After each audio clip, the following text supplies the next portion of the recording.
Halo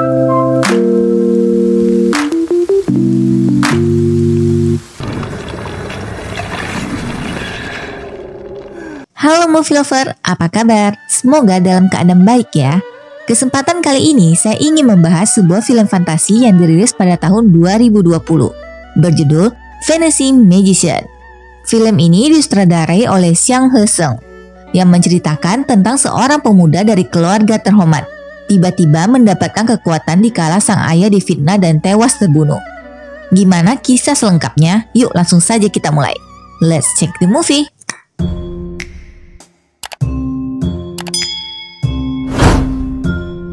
Kisah film ini dimulai dengan seorang pemuda bernama Chow Tong, yang mana pemeran utama dalam film ini.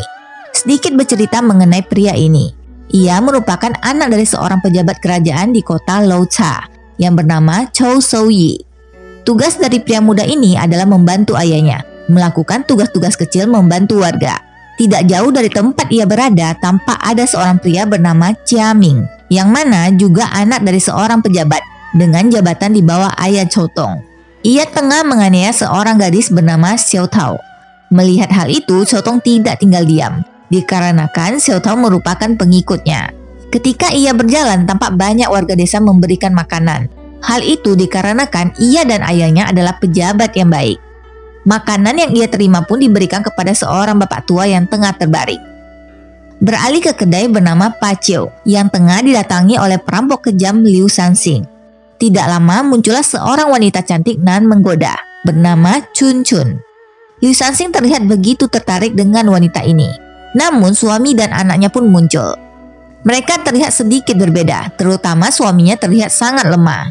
Demi mendapatkan wanita ini, Liu Sanxing langsung memerintahkan anak buahnya untuk menghabisinya. Tidak sesuai yang diharapkan, anak dari wanita ini menjadi marah. Ternyata ia adalah siluman laba-laba. Anak buah dari pria jahat ini pun dibuat N. Liu Sanxing yang nyalinya telah ciut didatangi oleh seorang wanita berkulit putih dengan membawa sesuatu yang terlihat seperti benda pusaka. Ternyata benda itu berisi jiwa dari Raja Siluman Pi Fang. Wanita siluman ini pun melepaskan jiwa tersebut, yang mana langsung menggorgoti tubuh Liu Sanxing agar ia dapat mengambil alih tubuh perampok ini. Di sini terdengar mereka tengah mencari seorang lelaki tua dari sekte Wuyin yang membawa Jia. Untuk lebih jelasnya apa yang mereka cari, sabar dulu ya, bakal ada penjelasan di pertengahan nanti. Scene kembali ke kota, di mana para prajurit tengah mencari pencuri benda pusaka kerajaan yang dilakukan oleh Liu Sanxing. Sementara itu, Chow Tong yang berada di kediamannya tengah mempelajari sihir kecil.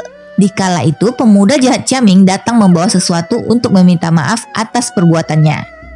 Awalnya, Chow Tong menolak pemberian Chia Ming. Setelah mengetahui benda itu adalah patung berharga dari sekte Wuyin, ia pun menerima benda itu.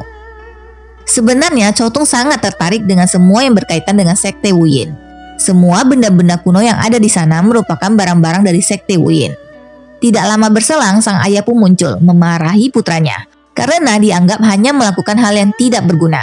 Terjadilah perdebatan kecil antara ayah dan anak ini, hingga membuat Chow Tong bertekad dalam 3 hari akan menangkap buronan Liu Sanxing.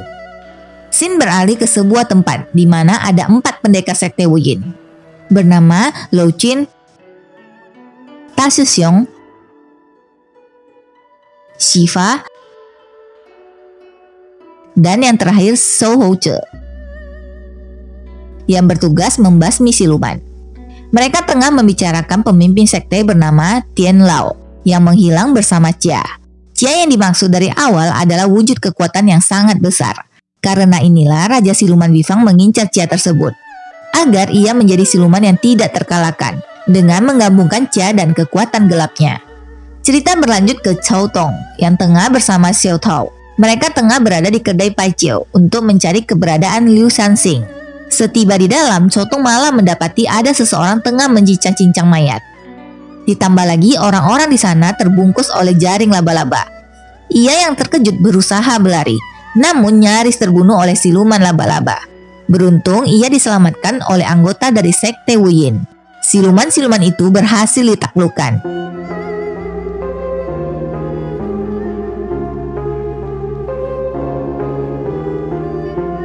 Sementara Chow Tong yang pingsan dan orang-orang yang berada di sana dibuat lupa akan kejadian mengerikan itu. Singkat cerita, Chotong kembali ke kediamannya. Ia mendapati sang ayah tengah difitnah mencuri pusaka kristal milik kerajaan, di mana pusaka tersebut ditemukan di patung yang pernah diberikan oleh Chia Ming. Mereka sengaja menjebak keluarga Chou, memfitnahnya bekerja sama dengan perampok Liu Sanxing, agar ayah Chia Ming bernama Chia Youwei dapat menggantikan posisi Tuan Chou sebagai gubernur.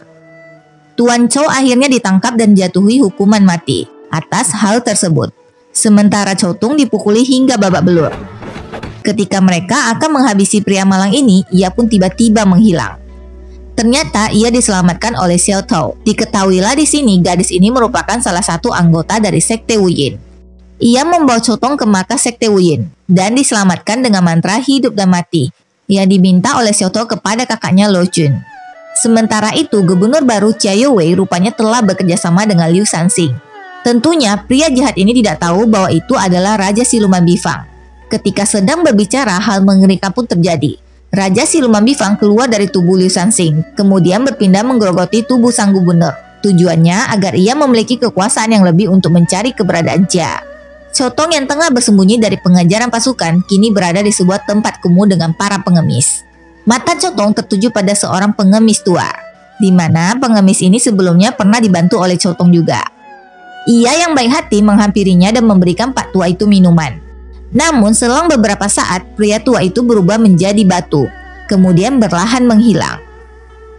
Ternyata pengemis itu adalah pemimpin dari sekte Wuyin bernama Tian Lao. Karena kebaikan hati pemuda ini, sang pemimpin memberikan sebuah benda kepada Chotong yang mana itu adalah Chia. Sebelum pergi, sang pemimpin sekte memberitahu inti dari Chia yang mana merupakan kekuatan. Ketika tersadar, Chotong telah mendapati kekuatan dari Chia. Keesokan harinya, ayah Chotong akan dieksekusi. Chotong pun datang tepat waktu untuk menyelamatkan ayahnya. Ia yang belum menguasai kekuatannya akhirnya terkena banyak tusukan. Keajaiban terjadi karena mantra hidup dan mati yang diberikan oleh sekte Wuyin. Ia pun kembali seperti sedia kala tanpa terluka. Menyaksikan hal itu, siluman putih menyerang Chotong. Beruntung ia diselamatkan kembali oleh para pendekar sekte Wuyin. Siluman itu mulai menunjukkan wujud aslinya dan terjadilah pertarungan sengit. Sementara itu, Raja Siluman mengeluarkan kekuatannya melenyapkan Tuan Chou untuk memastikan adanya Chia di dalam tubuh Chotong. Chotong yang tidak dapat berbuat apa-apa hanya bisa menyaksikan kematian ayahnya ketika para pendekar sekte membawanya pergi. Ia dibawa ke tempat sekte Wuyin. Ketika tersadar, para pendekar sekte Wuyin memperkenalkan dirinya, termasuk Xiao Tao yang merasa bersalah tidak memberitahu identitasnya. Mereka yang telah mengetahui Chia telah diwariskan kepada Chotong menawarkan untuk mengajarinya menyempurnakan Chia tersebut. Pria muda ini pun menyetujuinya.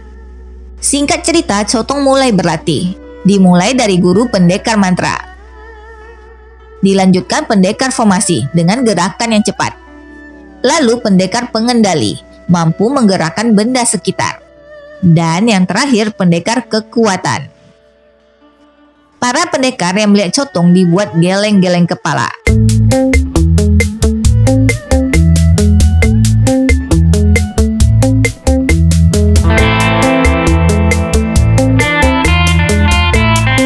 Hari terus berlanjut, Chotong berlatih dengan giat. Usahanya membuahkan hasil. Ia berhasil menguasai dan menyempurnakan jurus yang telah diajarkan. Keesokan harinya, ia memperlihatkan apa yang telah ia capai kepada keempat gurunya. Chotong resmi menjadi anggota sekte Wuyin. Sebelumnya, ia diberitahu agar tidak menggunakan kekuatannya sembarangan. Mereka semua pun merayakan atas keberhasilan Chotong. Ketika semua telah mabuk, Chotong diam-diam pergi karena teringat akan dendamnya. Dengan jurus yang telah ia kuasai, ia pergi membalas Chia Ming. Seluruh prajurit dengan mudah dikalahkan. Dan terakhir, ia pun menghabisi Chia Ming. Sementara di luar, sang Raja Siluman muncul bersama Siluman Putih.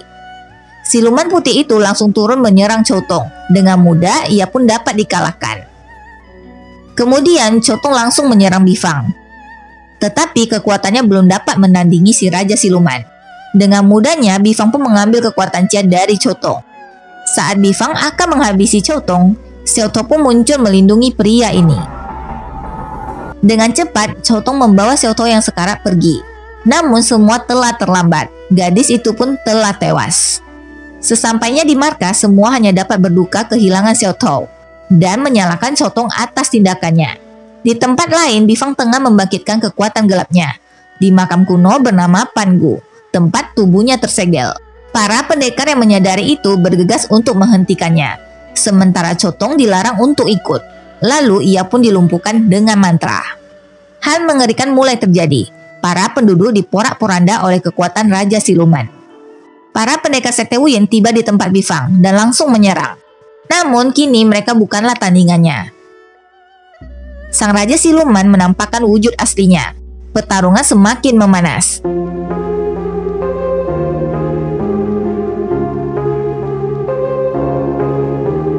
Tiba-tiba muncullah bola api. Ternyata itu adalah Xiao Tong yang telah berhasil mengalahkan sisi egonya dan menerima keadaan. Sehingga kekuatan Cha yang pernah ada di dalam dirinya tumbuh kembali. Terjadilah pertarungan sengit. Akhirnya sang Raja Iblis berhasil dikalahkan dengan menyegelnya kembali di makam kuno. Xiao Tong pun meminta maaf atas apa yang telah ia perbuat. Di akhir cerita, kota kembali damai dan Xiao Tong kembali seperti dulu membantu para warga.